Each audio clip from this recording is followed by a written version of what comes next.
ఇదిగో మా శుభ్రంగా తిను. అన్నా వడకు పెద్ద బొక్క పెట్టండి, లేకపోతే మనకు పడుద్ది బొక్క. ఏంట్రా పడేది బొక్క? అసలు బొక్కే లేకుండా వడ చేద్దాం అనుకుంటున్నారా?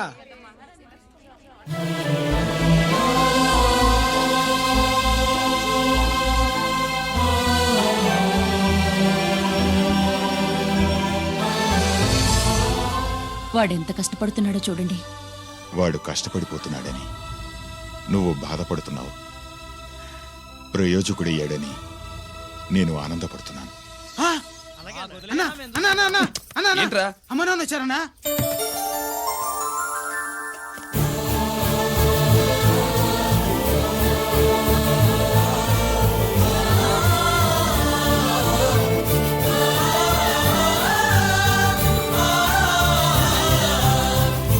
రండి నాన్న.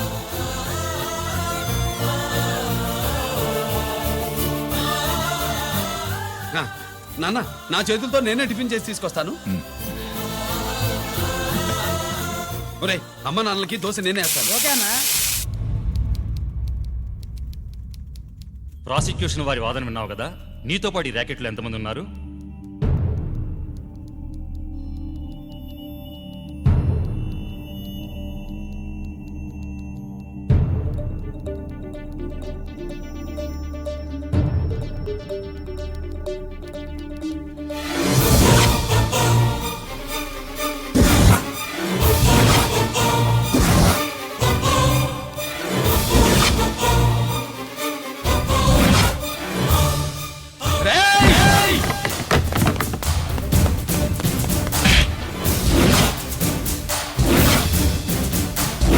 Mister Ranjit Kumar, control yourself.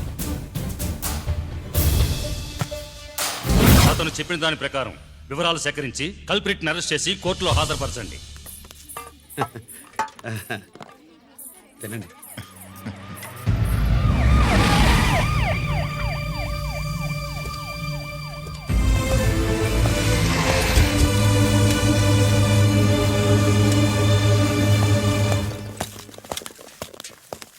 రానే, నాన్న వాళ్ళ కోసం దోశ నేనే స్పెషల్గా వేశాను.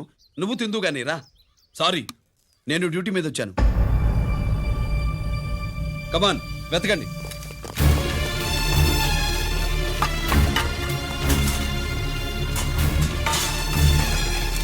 సెట్టింగ్ చేయండి రా, నిలకండి.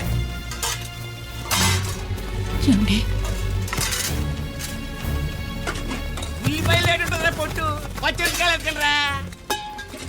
అది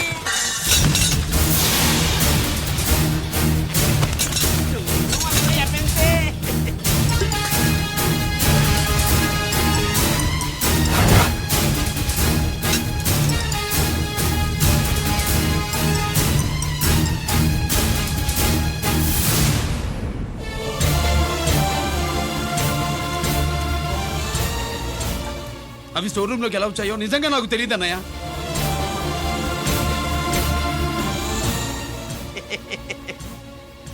మనం రైడ్ చేసిన ట్రాన్స్ఫార్మర్స్ కంపెనీలో కూడా సరిగ్గా ఇట్టాడు సరిగ్గా దొరికేసినది.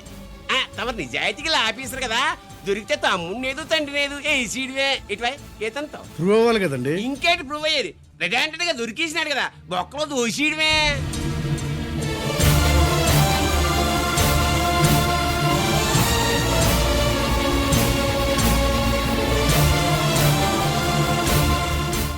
మీ అమ్మ కళ్ళల్లో ఆనందం చూడాలని వచ్చాన్రా. కన్నీళ్లు చూసి వెళ్ళిపోతున్నాను. నువ్వు మారవురా, ఇంతే.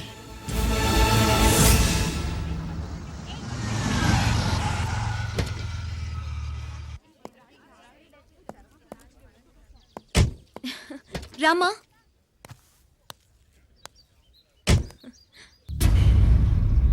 ఆయనే రంజిత్ వాళ్ళ ఫాదర్.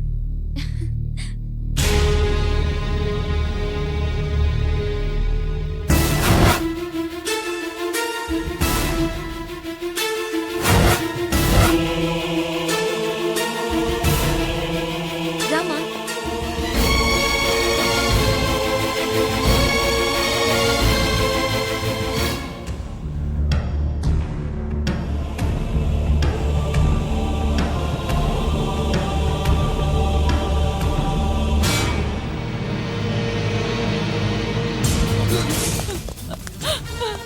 వదిలేయండి.